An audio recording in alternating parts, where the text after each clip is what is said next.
আৰু পৰ্বতজোৰা ইমান দিনে ইউপিপিএল পৰ্বতজোৰাত কি কৰি আছে বুলি বহুতে প্ৰশ্ন কৰি আছিল। কিন্তু আপোনালোকে আজিৰ গণসমাবেশৰ দ্বাৰা উত্তৰ দিছে ইউপিপিএল এইটোৱেই কৰি আছে।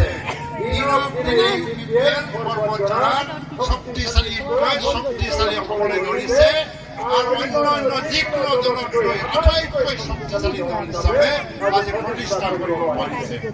সেইকাৰণে পৰ্বতজোৰাবাসী ৰাইজলৈ নমস্কাৰ আৰু ধন্যবাদ। ৰাইজসকল ইউপিপিএলৰ আপোনালোকে অন্তৰতে স্থান দিছে।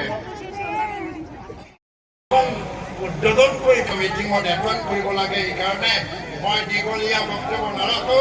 শেষত এবাৰ আপোনালোকক অনুৰোধ কৰিছো, ইউপিপিএল জিন্দাবাদ, ইউপিপিএল জিন্দাবাদ, ইউপিপিএল জিন্দাবাদ।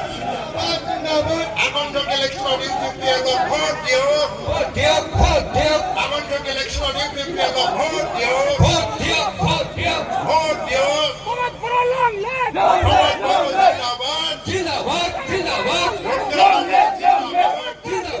জিন্দাবাদ, জিন্দাবাদ,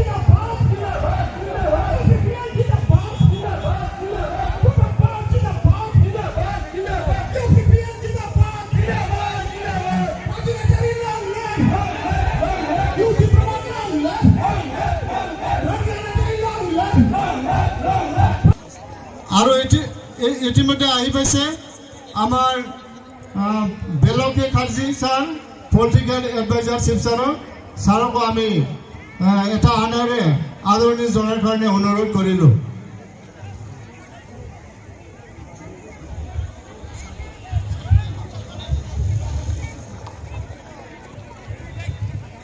এতিয়া আমাৰ মাজত উপস্থিত আছে আমাৰ ইউপিপিএল দলৰ ভাইস প্ৰেসিডেন্ট আফজাল হক ছাৰ ডাঙৰীয়া ছাৰক আমি নিজৰ ভাষণটো ৰখাৰ কাৰণে অনুৰোধ কৰিলোঁ।